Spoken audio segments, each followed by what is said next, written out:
Graças a Deus, meu amigo, minha amiga, paz seja contigo. Hoje nós estamos finalizando a leitura do livro de Êxodo. Hoje, o último capítulo, capítulo 40, e eu quero trazer uma reflexão ao seu coração, que Deus falou algo no meu coração. Eu quero ler o capítulo 40 de Êxodo, verso 33, diz assim: Levantou também o átrio ao redor do tabernáculo, do altar, e pendurou o reposteiro da porta do átrio. Assim Moisés acabou a obra. Graças a Deus. Meu amigo, minha amiga, o título desta rápida reflexão hoje é Fazendo o que Deus te pediu. Fazendo o que Deus te pediu. Você sabe o que Deus te pediu? Você está fazendo o que Deus te pediu, ou que simplesmente as pessoas te pediram, ou que você está tentando descobrir o que Deus te pediu? Moisés sabia o tempo todo o que Deus queria para ele, de forma muito clara. Eu não creio que ele se arriscaria numa missão dessa sem saber claramente o que Deus queria para ele. E a Bíblia vai dizer, dentre umas coisas que Deus pediu, foi que ele fizesse o tabernáculo. E o versículo 33 do capítulo 40 diz, assim, a parte final, Moisés acabou a obra, ou seja, ele terminou aquilo que Deus pediu ele para fazer, fazendo o que Deus te pediu. Moisés acabou a obra da construção do tabernáculo, agora ele precisava colocar tudo no devido lugar, isso requeriria uma grande mão de obra. Assim como Moisés, meu irmão, minha irmã, todos nós temos algo que Deus nos pediu para fazer, todos nós, independente de você.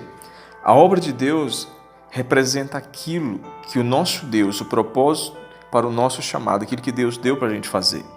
Moisés fez algumas coisas que nós podemos aplicar ao nosso propósito de vida. Vejamos. Primeiro, ele levantou a estrutura. Primeira coisa, levante a estrutura.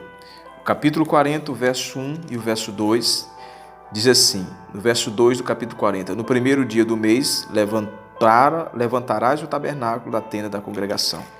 Então, o verso 2 e o verso 18 do capítulo 40 diz que Moisés levantou primeiro o tabernáculo, levantou as bases, as colunas, estendeu por cima a tenda, ele levantou as colunas e colocou a tenda. O que significa isso?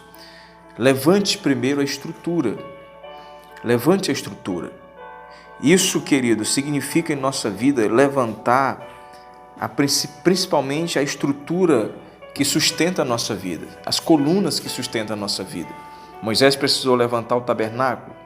Você também tem estruturas que você precisa levantar se você quer fazer o que Deus te pediu. Deus vai pedir que você levante estruturas da tua vida, levante a estrutura da tua fé, a tua comunhão com Deus. Como é que está? Levante a estrutura da tua família, levante a estrutura da tua saúde, dos teus relacionamentos. Moisés precisou colocar de pé aquele tabernáculo, passar uma lona por cima. Ele precisou, o que Deus pediu ele para fazer foi levante as estruturas. Primeiro, antes de qualquer coisa, Deus quer que você levante áreas que estão caídas na sua vida. A segunda coisa, capítulo 40, verso 4, ele diz assim, agora coloca em ordem a casa. Coloque em ordem a casa. A casa, o tabernáculo. O tabernáculo é um símbolo de Cristo, um símbolo da igreja, um símbolo do crente. Coloque em ordem a casa. Moisés, após levantar e cobrir o tabernáculo, agora ele coloca em ordem os utensílios, colocando no devido lugar ordenado por Deus. Ele coloca ali a arca da aliança, ele coloca o altar do incenso um pouco antes, ele coloca a mesa dos pães da propiciação, ele coloca o candelabro, ele coloca o altar do sacrifício, a pia de bronze. O que isso significa colocar em ordem a casa? Querido, entenda, colocar a casa em ordem representa colocar nossa vida em ordem. Muitas vidas estão desorganizadas e com efeito disso, todo o restante desmorona. A arca foi a primeira, querido, coisa a ser colocada por Moisés. Isso diz da prioridade da presença de Deus estar em primeiro lugar, em ordem na nossa vida, nosso tempo com Deus, nossa vida espiritual.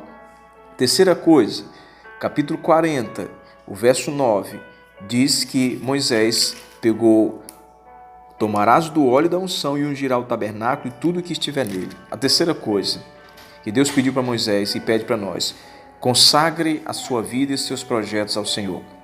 Moisés agora, após levantar, cobrir o tabernáculo, colocar tudo em ordem, ele pega o óleo da unção e unge o tabernáculo e tudo que está lá. O ato de ungir significa consagrar, separar algo para uso exclusivo de Deus.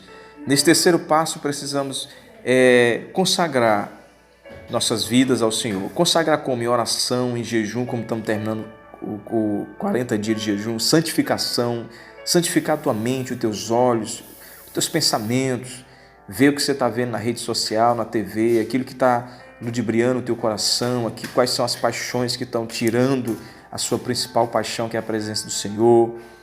Enquanto, querido, algo não é santificado, não é inteiramente de Deus. Veja que quem fez a arca foi Bezalel, e ele era da tribo de Judá. Lá na frente, depois que a arca foi consagrada, somente os levitas poderiam levar a arca, porque antes de algo ser consagrado a Deus é comum, mas depois que Deus toca com a sua presença, se torna santo. Quando Moisés acabou, o verso 33 do capítulo 40, quando ele acabou a obra que Deus pediu a ele, a nuvem de glória veio sobre o tabernáculo de forma tão grande que nem Moisés podia entrar naquele momento, como diz o versículo 34 do capítulo 40. Nem Moisés podia entrar. Então, meu amigo, faça o que Deus pediu você para fazer. Faça o que Deus pediu para você fazer. O versículo 36 e o versículo 38 diz que depois que estava tudo montado, a nuvem se levantava e o tabernáculo portátil tinha que ser desmontado, e aonde a nuvem parava ele tinha que ser montado de novo. O processo se repetia. Levantar a estrutura, colocar a casa em ordem, consagrar de novo, colocando óleo no candelabro. Isso mostra que eu e você devemos fazer o que Deus nos pede, não uma única vez, mas sempre. Se você já disse, pastor, já levantei minha estrutura, já colocando em ordem, estou me consagrando ao Senhor, Deus não quer que você faça isso só uma única vez. Você tem que ser guiado pela nuvem de glória. Faça isso e você vai ver a manifestação da glória de Deus ainda esse ano e nesse ano que está por vir. Que Deus te abençoe, um forte abraço, fica na paz. Faça o que Deus pediu você para fazer.